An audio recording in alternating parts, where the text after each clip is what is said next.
Jika kita menembak kelereng pada suatu celah, kita akan melihat pola di layar yang ada di belakang celah.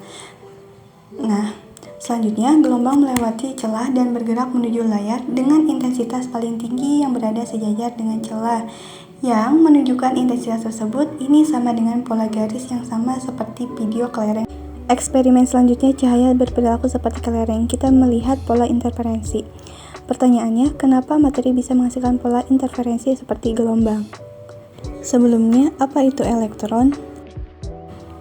Elektron adalah bagian yang paling kecil dari suatu materi, seperti kelereng yang sangat kecil.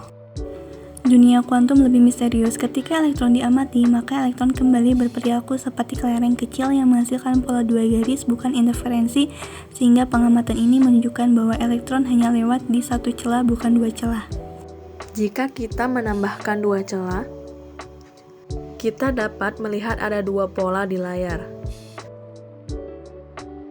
Sekarang, mari kita lihat gelombang.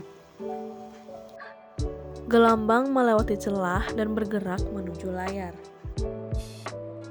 Dengan intensitas paling tinggi berada sejajar dengan celah. Garis cerah yang terdapat di layar menunjukkan intensitas tersebut. Ini sama dengan pola garis yang sama seperti pola yang dibuat kelereng. Ketika kita tambah celah yang kedua, sesuatu yang berbeda akan terjadi. Jika bagian atas gelombang bertemu dengan bagian bawah gelombang lainnya, maka akan saling meniadakan. Jadi sekarang ada pola interferensi pada layar. Tempat di mana dua puncak gelombang yang bertemu adalah intensitas yang paling tertinggi, ditunjukkan dengan garis-garis terang. Ketika gelombang saling meniadakan, maka tidak ada apa-apa. Ketika kita melemparkan sesuatu berupa materi melalui dua celah, kita mendapatkan dua pola garis. Dan dengan gelombang, kita mendapatkan pola interferensi dari banyak garis. Dijelaskan kembali, elektron adalah bagian yang paling kecil dari suatu materi seperti kelereng yang sangat kecil. Jika menembakkan cahaya melalui satu celah, cahaya berperilaku persis seperti kelereng, satu garis.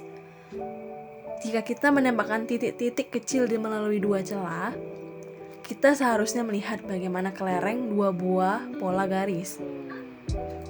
Pola interferensi. Jika menembakkan elektron bagian terkecil dari suatu materi, kita mendapatkan pola seperti gelombang, bukan pola seperti kelereng kecil tadi. Kok bisa? Kenapa materi bisa menghasilkan pola interferensi seperti gelombang? Para fisikawan berpikir, mungkin bola-bola kecil itu saling memantulkan satu sama lain dan menghasilkan pola tersebut. Jika memutuskan untuk menembakkan elektron satu persatu, maka tidak mungkin elektron tersebut akan saling mengganggu. Tapi setelah 1 jam, pola interferensi yang sama kembali muncul.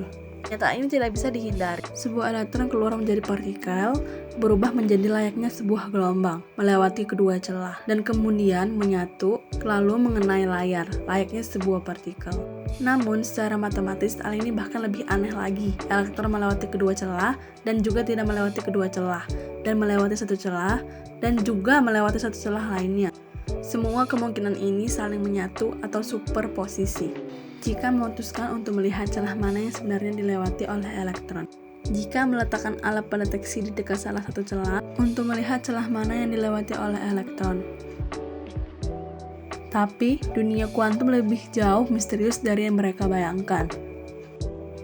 Ketika elektron tersebut diamati, elektron kembali berperilaku seperti kelereng kecil, menghasilkan dua pola garis, bukan pola interferensi. Pengukuran atau pengamatan ini menunjukkan bahwa elektron hanya lewat di satu celah. Pengukuran ataupun pengamatan ini menunjukkan bahwa elektron hanya lewat di satu celah, bukan dua sekaligus.